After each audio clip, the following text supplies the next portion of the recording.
नहीं नहीं, आजाद हैं, बिल्कुल महसूस हैं। यही तो हमारी आजादी है कि हम दूसरे के बारे में चिंता कर सकते हैं, जो हमें मिला है हम वो भी रिलीज करते हैं, उसका भी जश्न मनाते हैं।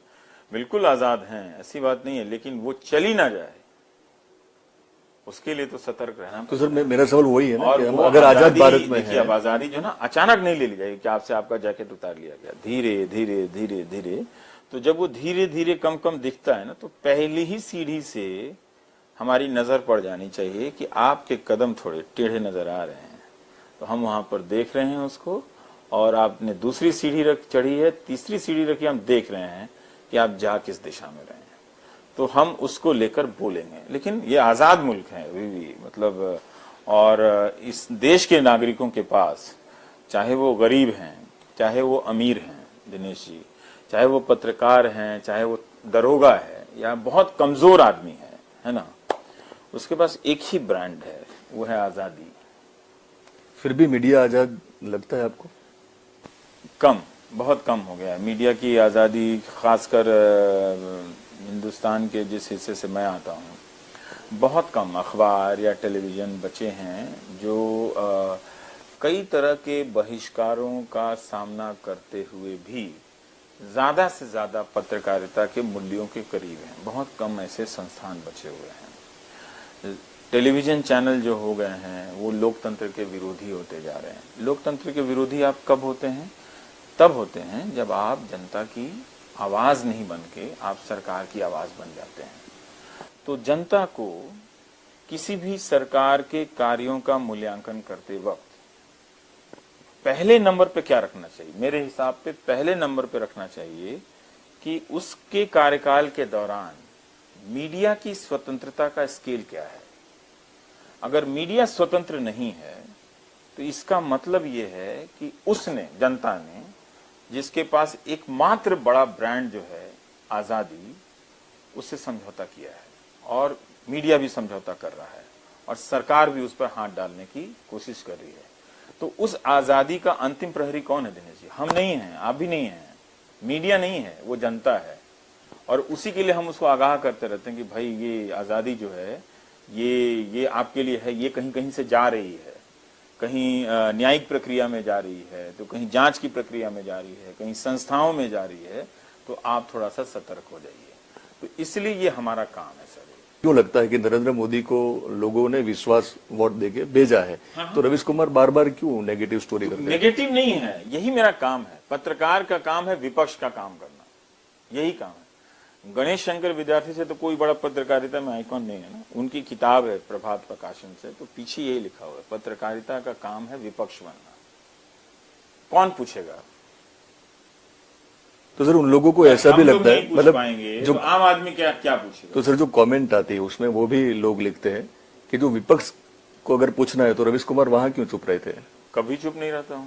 आप मेरे 2014 से पहले की सारी रिकॉर्डिंग इंटरनेट पर आप देख लीजिए। आप जो गाली देने वाले हैं वही तारीफ करने वाले मिलेंगे उसमें। सर गाली की बात निकली है तो हाल ही में आपको एक गाली, मुझे तो गाली देने के लिए न जाने कितना करोड़ जीबी डेटा खर्च किया गया। इतना तो रिलायंस वाले फ्री में दे देते। और हाल ही में गुजरात के एक युवक ने आपको गाली दी है। हाँ, मतलब कल की बात है, क्या हाँ मैंने पढ़ा, उन्होंने गाली नहीं, उन्होंने आईबी का पहचान का इस्तेमाल किया। तो मैंने एक पोस्ट लिखा था कि ये नहीं करना चाहिए। अगर आप सचमुच में आईबी हैं तो आप एक गुप्तचर विभाग के हैं, तो आप अपनी पहचान लगाकर और इस तरह से किसी को गाली देने का काम आपको नहीं करना चाहिए। और अगर आप नहीं हैं तो प्रशासन को चिंता करनी चाहिए। तो मुझे लगा कि एफआईआर हो गया, लेकिन मेरा दिल बड़ा है। मैं यही कहूंगा कि पुलिस वालों से कि ठीक है, आपने अपनी काम किया, उसको बुला के समझा दिया, ये फेसबुक की दुनिया है, छोड़ दीजिए। लगता है कि ये जो गाली आपको पड़ रही है, हाँ, वो गोली से कम नहीं, और कौन चला रहा है? ये तो राजनीतिक रूप से संगठित गालियां हैं। तो देखने से पता चल जाता है कि आप उनके प्रोफाइल पे जाइए तो आरएसएस के झंडे मिलेंगे, बीजेपी की ही तस्वीरें मिलेंगी और गाली देते हैं। ये क्या है ना कि मुझे गाली नहीं पड़ रही है, ये अंत में बीजेपी और आरएसएस के लिए ये परेशानी का कारण बन जाएंगे। और आप देखिएगा कि ये संगठन एक दिन अपने आप को अच्छा साबित करने के लिए, क्योंकि राजनीतिक दल समय समय पर अपना नवीनीकरण करते हैं, एक ही तरह से नहीं चलता। कहते हैं अब बहुत जमा हो गया, हटा, अब हम यहाँ से बदल गए, ये रहा हमारा नया नेता, ये रहा मेरा नया एजेंडा, क्योंकि तभी तो वो 60 साल 70 साल से राजनीति करते हैं, एक ही बात की तो नहीं करेंगे। तो जब भी वैसा वक्त आएगा, सबसे पहले इन लोगों को सड़क पर भेज दिया जाएगा कि आप चलिए यहाँ, सब आपकी जरूरत नहीं है, बहुत बदनामी हो गई और आपने पूरा राजनीतिक संस्कार मिटा दिया है। तो जब जनता को ये भी देखना है कि जब वो अपने घरों में तो गाली नहीं देती है, हम और आप असहमत है तो गाली देंगे नहीं देंगे ना, झूठ बात तो नहीं जाके फैलाएंगे, तो फिर वो राजनीति में कैसे उसकी अनुमति है, क्यों अनुमति है? मतलब आप उसका सामाजिक मान मर्दन कर रहे हैं, एक आदमी के पीछे ऐसे पड़े हुए हैं, 4 आदमी के पीछे, ऐसा क्या है भाई?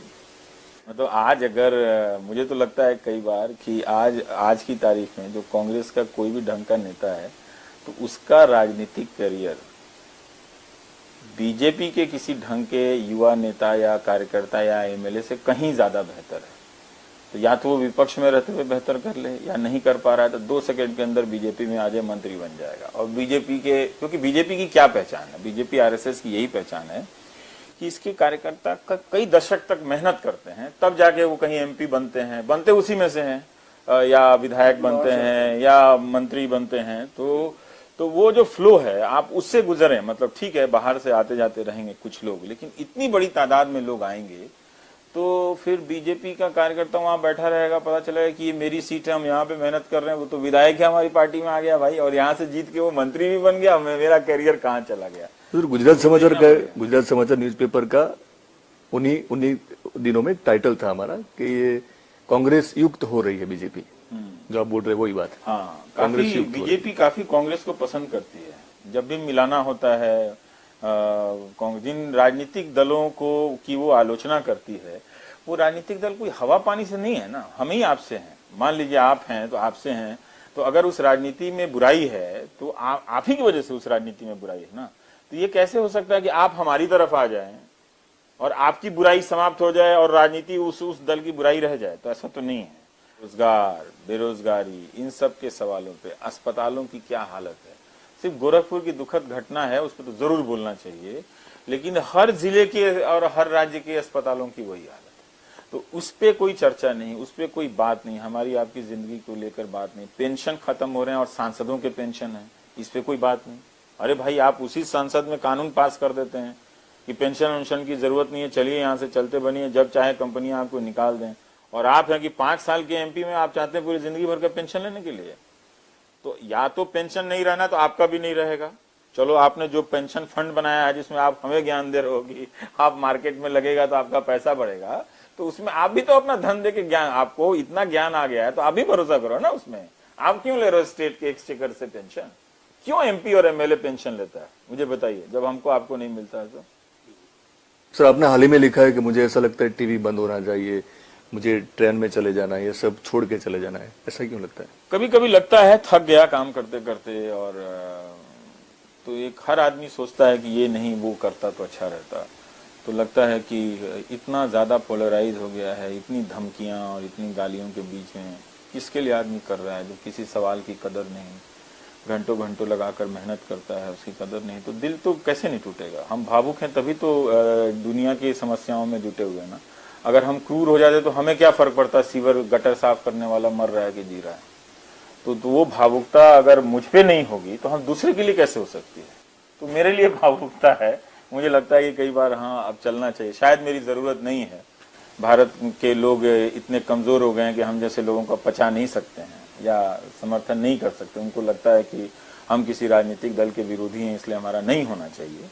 तो ठीक है भाई, आप ज्यादा सर्वशक्तिमान हैं, आप ही भगवान हैं, तो हम आपका भी फैसला स्वीकार करते हैं, चलते हैं। सर, आपको हर बार ऐसा लगता है फिर भी प्राइम टाइम तो करना है, आप करते हैं, लेकिन संन्यास तो आप लेने वाले नहीं हो? नहीं, बिल्कुल नहीं लेने वाले, बिल्कुल नहीं लेने। तो सर, क्या जो ताकत कहाँ से फिर आती है? एक बार ऐसा लगता है इसी तरह से गुजरते हुए आ जाती है। फिर कुछ लोग कहते हैं क्यों निराश हैं आप, हिम्मत रखिए, हौसला रखिए। यही होता है, हम और आप हमारा हौसला बढ़ाते हैं, हम आपका हौसला बढ़ाते हैं। मैं एक सामान्य नागरिक हूँ, हाँ, मेरा भी दिल टूटता है, मैं भी निराश होता हूँ, मेरा भी हौसला टूटता है, मेरे अंदर भी खूब ताकत आ जाती है कहीं से, मैं कहीं जाके लड़ भी जाता हूँ, खूब हारता हूँ रोज। हारने का जितना अनुभव है उतना किसी का नहीं होगा। शायद इन्हीं अनुभवों से ताकत आ जाती है। सर, बैंड बाजा भारत की आपने बात की थी, आप वो भारत ही नहीं है जो, और आपके हिसाब से आप जो बार बार बोलते हैं कि आप गोदी मीडिया में से नहीं है, आप दरबारी नहीं, आप सरकारी नहीं है।